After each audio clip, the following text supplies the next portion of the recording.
Hi, welcome. In this video, I want to discuss how to introduce a dog around a new infant. And this is where I've actually had a couple calls lately where I've gone out and helped a couple women in the situation where they had some concerns that their dogs were not going to react well around their new babies. One situation was a lady who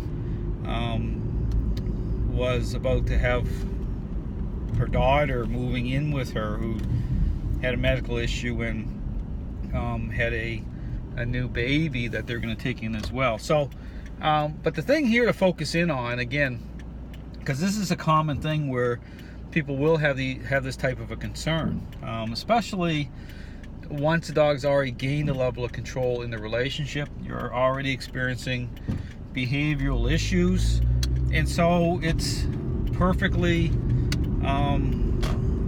normal, okay, reasonable to be concerned. Now, again, looking at this issue of control and a process, okay, which is going to make sure that it aligns properly, making sure that through you at an associative level that a dog is not going to seek fulfillment that way. And I talk about fulfillment, you look at when things happen, okay, it's all about control in regards to a dog connecting, okay, with other dogs, other people, other situations.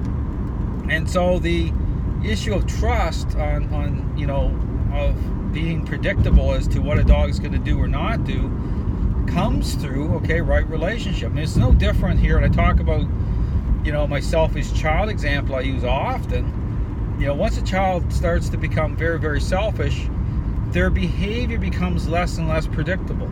Well, it can be kind of predictable if you're thinking about selfishness, but the problem is the acting out part, okay? The issue about social situations where a selfish child is going to do things that are going to embarrass and horrify the parent, even in terms of conflict, in terms of fighting, expressing aggression. It's all those type of things. People look at the aggressive dog, or a dog that becomes very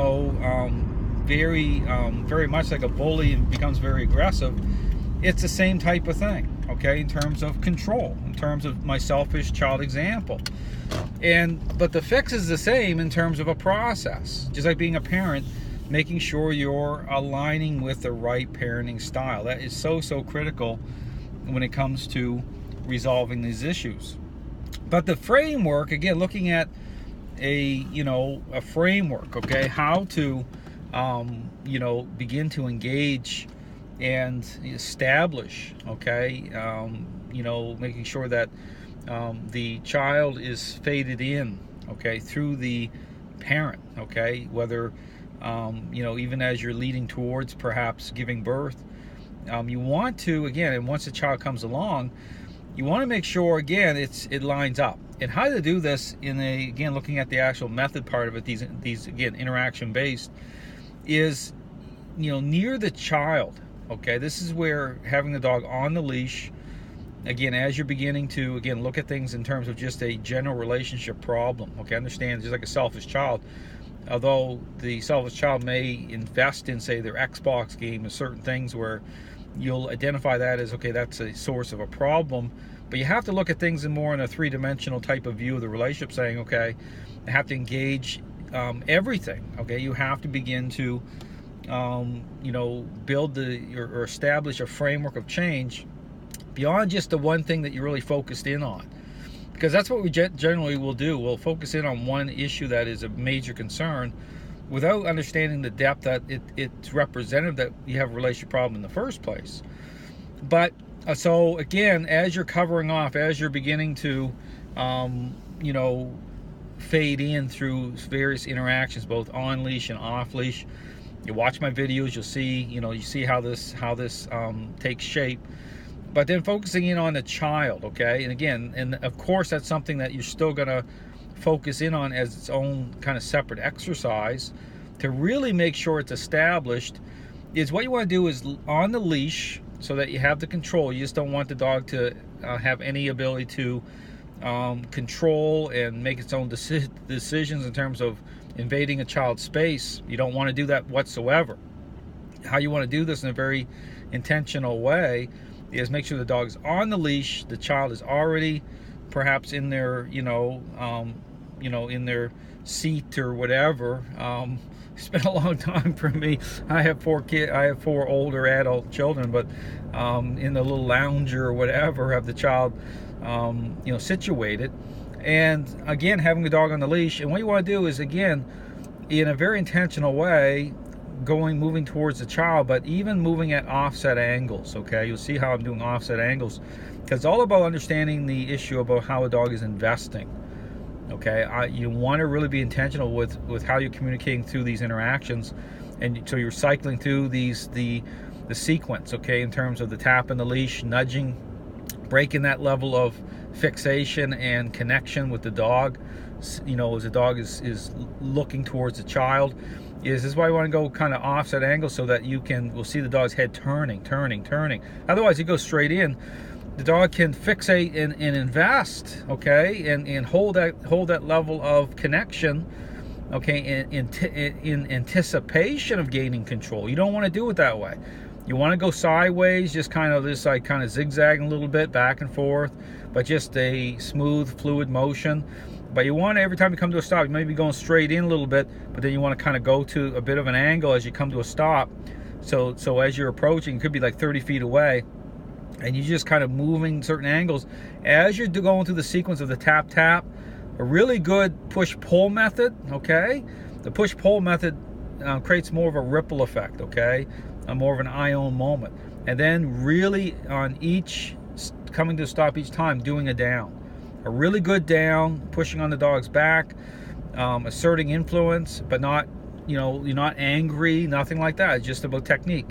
When the dog is in a prone down position, then doing another push-pull, a really good push-pull. Because what you're doing is you're speaking language to the dog through an association, through you. Okay, as the dog is getting closer, there's an stronger association that's made. It's like building a bridge building. And what you're saying to the dog is, don't even think it. I own this child. I have authority, control over, and you're a below. Okay, it's hierarchy. Okay, it's reshuffling the deck, and just getting closer and closer and closer until you're right beside the child, but at an angle. And so you would have done maybe 7 or 8 offset. So by the time you get right close, you should be in a very good way. Okay, but still going in an offset angle. Push, pull, and down, and just really even pulling up a chair with the dog on the leash after you've done a really good push, pull in the down position, and just hanging out there and having the dog just relax at a down, not even looking at the child, not turning his or her head.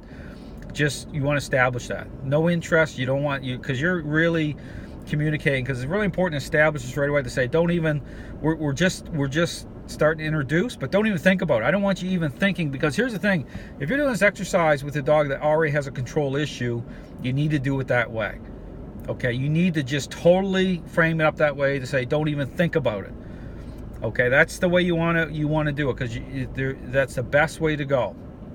Okay, that's the best way to go. So, and then just completing those type of exercises for a few days that way, but don't allow the dog to interact beyond these specific interactions. Just want to do them over and over and over again, cycle through them, and then you'll notice the dog will begin to really get it, that, hey, I'm in control. Don't even think about it. You're not going to gain fulfillment. You're not going to be possessive. You're not going to have stinking thinking. That's it. Okay, but these interactions, they firm that up. Okay, it's like cement taking hold. But you want to be very specific in doing those, and you'll see after a bit the dog will just looking towards you. Okay, whenever you're close to a child, the dog's looking at you, almost like for permission. But that permission is not about permission to interact that way. So just really enforce these type of interactions. It's going to be very helpful. Thanks for watching.